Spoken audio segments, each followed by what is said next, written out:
Warum gibt es Litecoin? Was macht dieser Coin eigentlich? In diesem Video erfährst du das Wichtigste über Litecoin.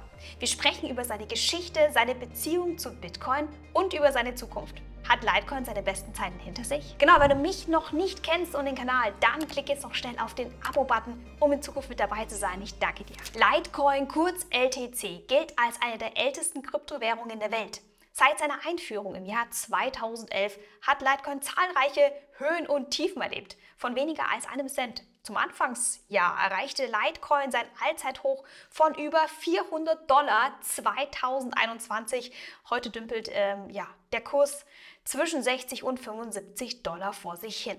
Noch hält er sich unter den Top 20. Doch wie lange noch? Der Erfinder von Litecoin ist nicht Satoshi Moto. Der Erfinder von Litecoin ist nicht Satoshi Nakamoto. Nein, es ist Charlie Lee, ein Informatiker, der früher bei Google und Coinbase tätig war. Charlie wollte mit Litecoin eine Art dezentrale, leichtgewichtige Version von Bitcoin schaffen, ohne das digitale Gold ersetzen zu wollen. Litecoin, dementsprechend das digitale Silber, soll schneller und günstiger sein und Alltagszahlungen zwischen Nutzern ermöglichen, ohne dass eine zentrale Instanz wie eine Bank diese Transaktionen vermittelt. Peer-to-Peer sagt man dazu auch. Heute ist Charlie Lee Geschäftsführer der gemeinnützigen Litecoin Foundation, die sich in Singapur und den USA aufgestellt hat. Die Foundation besteht aus einem weltweit tätigen Kernteam und freiwilligen Mitarbeitern und sie treibt die Akzeptanz des Netzwerks voran. Geht jetzt dieser Plan auf? Dazu ein paar Fakten. Bis heute akzeptieren etwa 4.000 Händler Litecoin als Zahlungsmethode für rund 900.000 Produkte. Platz 3 hinter Bitcoin und Ethereum. Beispielsweise kannst du über die große Reiseplattform Travala deinen Urlaub direkt in Litecoin bezahlen. Drittanbieter wie BitPay oder Coinbase erleichtern dabei die Zahlung zwischen Händlern und ihren Kunden, indem sie auf Wunsch die empfangenen Coins automatisch in Fiat-Währungen, Euro, US-Dollar zum Beispiel, umwandeln. Betreibt jetzt ein Händler so einen ganzen Online-Shop über E-Commerce-Plattformen wie WooCommerce oder Shopify, dann kann er jetzt einen dieser Drittanbieter einbinden und Litecoin als Zahlungsmittel einführen, ohne dass er sich nochmal mit der Infrastruktur beschäftigen muss. Seit 2022 haben Nutzer in den USA außerdem die Möglichkeit, neben Bitcoin auch Litecoin über die PayPal-App zu kaufen und zwischen den einzelnen PayPal-Nutzern, aber auch zu externen Adressen zu übertragen. Das sind dann Hardware-Wallets oder auch Börsenadressen. Heutzutage kannst auch du Litecoin ganz einfach erwerben, ohne dich nochmal mit technischen Hürden auseinandersetzen zu müssen. Große, in Deutschland regulierte Kryptobroker wie Bitpanda bieten dir über ihre nutzerfreundlichen Plattformen einen schnellen Einstieg in Kryptowährungen wie Litecoin an. Wenn du es auch nach einem neuen Anbieter suchst, dann nutzt doch gern meinen Link unten in der Beschreibung. Es kostet dich nichts, aber du unterstützt damit meine Arbeit. Mega Support, ich danke dir schon mal an der Stelle. Und jetzt kommen wir zu aktuellen News. Im Juli 2024 nahm der Vermögensverwalter Fidelity Litecoin in sein Angebot auf. Über Fidelity Crypto können Investoren neben Bitcoin und Ethereum jetzt auch Litecoin als dritte Kryptowährung handeln. Und das alles in der gleichen App, wo sie auch ihre Aktien verwalten. Allein die Tatsache jetzt, dass so ein Vermögensverwalter wie Fidelity, der über 14 Billionen US-Dollar an Vermögen verwaltet, Litecoin in sein Portfolio mit aufnimmt, das stärkt doch das Vertrauen in die Kryptowährung, vor allem bei institutionellen Investoren. Ein Nutzer auf X schrieb sogar dazu: Hey BlackRock, hast du dir schon die Litecoin-Metriken angesehen? Let's make it happen. Ja, was meinst du? Hat BlackRock Litecoin schon auf dem Radar? Schreib mir mal unter das Video, was du dazu denkst. Charlie Lee hat einmal gesagt: Eines der Ziele von Litecoin ist es, das, was an Bitcoin funktioniert, nicht zu ändern, es sei denn, es gibt einen guten Grund dafür. Was genau meint er damit, habe ich mich gefragt. Was haben Litecoin und Bitcoin jetzt gemeinsam und wo liegen die Unterschiede? Dazu habe ich dir 5 Punkte mitgebracht. Punkt 1. Die Coinmenge und die Maximalsupply. Charlie Lee übernahm den Großteil des Bitcoin-Quellcodes für Litecoin, passte ihn jedoch so an, dass Litecoin besser für kleinere Alltagszahlungen geeignet ist. Wichtiger Unterschied liegt demnach in der Coinmenge. Wie Bitcoin hat auch Litecoin zwar eine maximale Versorgung.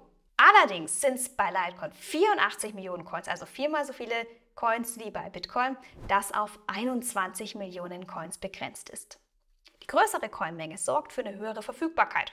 Ähnlich wie jetzt bei Centmünzen, die ja auch im Alltag häufiger zum Einsatz kommen als die 100-Euro-Scheine. Aktuell sind bereits 89% aller Litecoins geschifft und im Umlauf. Ein interessanter Punkt, fand ich, war die Coin-Verteilung unter den wohlhabenden Adressen.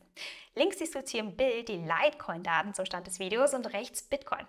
Und was auffällt, ist, dass die Top 100 reichsten Litecoin-Adressen etwa 40% des gesamten Angebots halten, während es bei Bitcoin nur etwa 15% sind. Man könnte jetzt also so argumentieren und sagen, Litecoin ist dementsprechend weniger dezentral als Bitcoin. Punkt 2. Halving. Litecoin hat, ähnlich wie Bitcoin, regelmäßige Halving-Events, bei denen sich die Menge an neu geschürften Coins etwa alle 4 Jahre halbiert. Derzeit werden pro Block 6,25 LTC ausgeschüttet.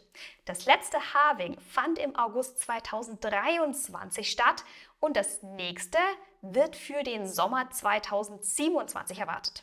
Man geht jetzt davon aus, dass bis zum Jahr 2142 alle 84 Millionen Litecoins geschürft sind. Also es ist ein ähnlicher Zeitrahmen, wie es bei Bitcoin ist. Da spricht man im Jahr 2140 vom Erreichen der Maximalsupply. Jetzt gibt es aber einen wichtigen Unterschied. Und zwar, das Litecoin-Halving findet zeitversetzt zum Bitcoin-Halving statt, also alle 3 Jahre danach. Das ist ein kleiner, aber entscheidender Knackpunkt. Dazu siehst du jetzt hier 2 folgende Bilder. Und zwar stieg der Litecoin-Preis vor dem Halving im August 2023 leicht an, nur um dann, ja, ähnlich wie Bitcoin wieder zu fallen. Doch im Vergleich reagierte der Markt deutlich weniger stark auf dieses Litecoin-Halving, als es jetzt der Markt beim Bitcoin-Halving tut. Also da gab es viel mehr so diese FOMO vor dem Event und dann eben danach der leichte Fall. Interessanterweise hatte sogar das Bitcoin-Halving selbst ein Jahr später, April 2024, wer dabei war, mindestens ebenso viel Einfluss auf Litecoin. Das siehst du in dem Bild hier. Der Kurs ist ähnlich gestiegen. Auch im Bullrun 2021 erreichte Litecoin seine Höchststände im Mai und im Oktober 2021 etwas zeitversetzt zu den Spitzen von Bitcoin. Die Korrelation zu Bitcoin ist also wesentlich interessanter, wenn man sich auf den Kursverlauf bezieht. Das Litecoin-Halving eher unbedeutender für den Litecoin-Kursverlauf in der letzten Zeit. Punkt 3. Die Transaktionen. Litecoin-Transaktionen sind mit 2,5 Minuten etwa 4-mal schneller als Bitcoin mit etwa 10 Minuten. Und die durchschnittlichen Transaktionskosten bei Litecoin sind auch etwas günstiger. Die liegen zum Stand des Videos laut Explorer bei etwa 0,004 US-Dollar. Bitcoin sind es derzeit 0,4 US-Dollar, also ein Faktor 100 dazwischen. Punkt 4. Der Mining-Algorithmus. Ja, jetzt wird es ein bisschen technisch. Beide, Litecoin und Bitcoin, nutzen den Proof-of-Work-Mechanismus. Doch die Art und Weise, wie jetzt die Miner rechnen, der ist unterschiedlich. Litecoin nutzt den Algorithmus namens Scrypt. Scrypt wurde ursprünglich entwickelt, um theoretisch jedem mit einer normalen Grafikkarte, GPU, CPU, das Mining zu ermöglichen und es so dezentraler zu gestalten. Der Plan war, spezialisierte Hardware, sogenannte ASICs, zu vermeiden. Das ist die ASIC-Resistenz. Doch heute, wie es so ist, kommen auch im Litecoin-Mining spezielle Scrypt-ASICs zum Einsatz, um im Markt einfach Anteile zu halten. Die Geräte können viel schneller rechnen, die senken auch zugleich die Stromkosten. Letzten Endes ist das Mining dadurch wirtschaftlicher geworden. Ach ja, übrigens, die Kryptowährung Dogecoin, die nutzt ebenfalls Scrypt. Und seit 2014 können Miner eben auch Dogecoin und Litecoin gleichzeitig schürfen. Das wird als Merged Mining bezeichnet und macht das Mining nochmal kosteneffektiver. Wie du auf dem Bild sehen kannst, das ist ziemlich erschreckend, wie ich finde, dominieren die ASIC-Netzwerke die Mining-Szene massiv. Sie sind für über 97% aller Proof-of-Work-Emissionen verantwortlich. Und da frage ich mich schon, wenn ich solche Zahlen sehe, wie dezentral ist Mining heute wirklich? Aber das ist wohl ein Thema für ein anderes Video. Punkt 5. Das Krypto-Ökosystem. In den letzten Jahren haben Entwickler verstärkt Lösungen bereitgestellt, um Proof-of-Work-Netzwerke wie Bitcoin und Litecoin massentauglicher zu machen, die Netzwerkaktivität zu fördern und damit eben die Nachfrage nach dem jeweiligen Coin zu steigern. Beide Netzwerke, also Bitcoin und Litecoin, haben beispielsweise das Second-Layer-Netzwerk Lightning integriert. Nutzer können ihre Mikrotransaktionen dabei kostengünstig über Off-Chain-Zahlungskanäle abwickeln, was die Hauptblockchain entlastet. Was macht jetzt Litecoin besonders? Ein entscheidender Unterschied zu Bitcoin ist das Mimblewimble Extension Block Upgrade, kurz MWEB. Es ist das bisher größte Upgrade im Litecoin-Netzwerk. Der leitende Entwickler David Burkett hat über 2 Jahre Entwicklungszeit reingesteckt, bevor MWEB 2022 in die Basisschicht von Litecoin integriert wurde. Dieses MWEB-Upgrade, das bietet jetzt mehr Privatsphäre und Skalierbarkeit. Nutzer können zum Beispiel ihre Transaktionen so verschleiern, dass nur der Sender und der Empfänger die Beträge einsehen können. Weiteres spannendes Projekt, was bisher nur auf Litecoin läuft, ist Litecoin läuft. Heute läuft's. Ein weiteres spannendes Projekt, was bisher nur auf Litecoin läuft, das ist OmniLite, ein mehrschichtiges Protokoll. Ähnlich wie auf Ethereum soll man dank OmniLite eigene Tokens, Smart Contracts und NFTs auf Litecoin erstellen können. Man könnte sagen, OmniLite ist der verlängerte Arm von Litecoin, wo alles erstellt wird, während Litecoin die Transaktionen aufzeichnet. OmniLite bietet zudem eine dezentrale Crowdfunding-Lösung an.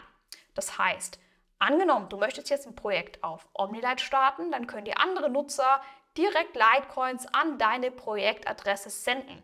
Der Clou daran ist, dass du anders als im traditionellen Crowdfunding-Bereich keine Drittanbieter-Plattform jetzt wie Kickstarter beispielsweise oder Startnext brauchst, die Gebühren verlangen würden und Geldflüsse verzögern könnten. Kommen wir zum Fazit, zurück zur Ausgangsfrage. Hat Litecoin seine besten Zeiten hinter sich?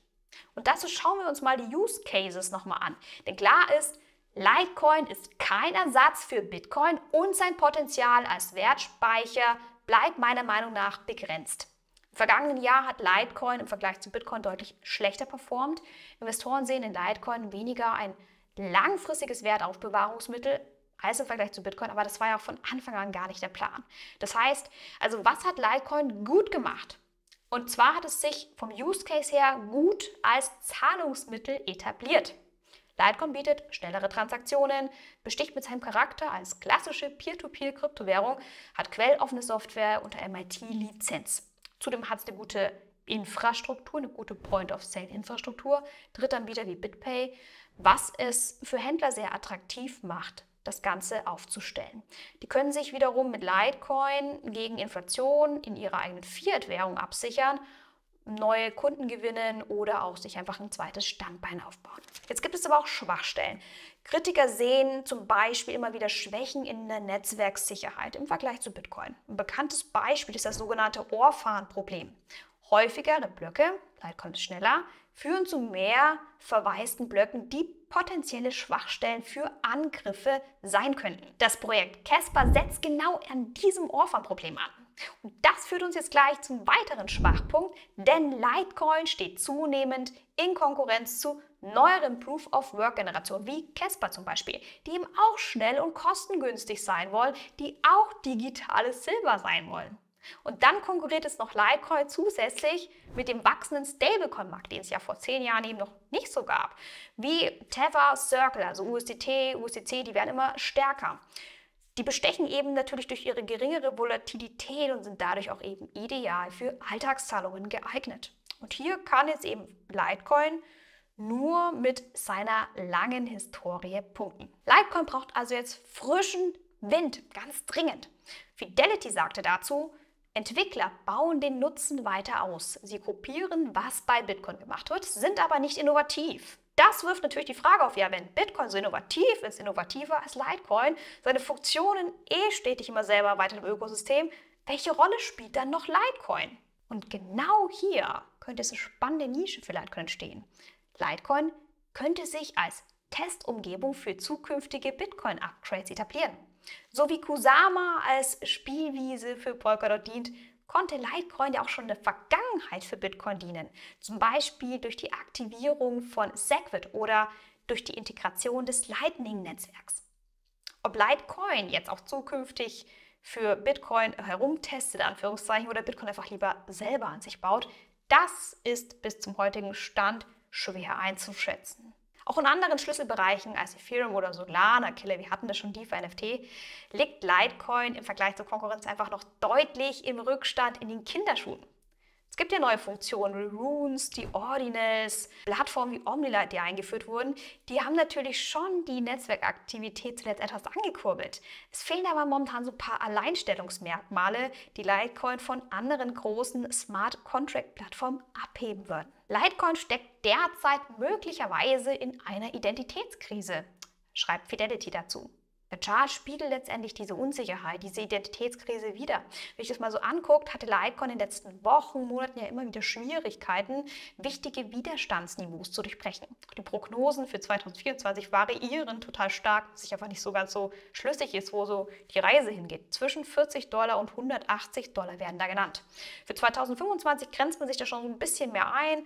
Die meisten Prognosen liegen oft zwischen $150 und $200. Aber damit wäre Litecoin immer noch um das 2- bis 3-fache vom Allzeithoch von über $400 entfernt. Das Versprechen als digitales Silber ist am Ende der Faktor, der derzeit diesen langfristigen Trend bestimmt und Litecoin bisher unter den Top 20 hält. Eine neue Farbe würde dem Silber doch vielleicht mal ganz gut tun, oder? Was denkst du?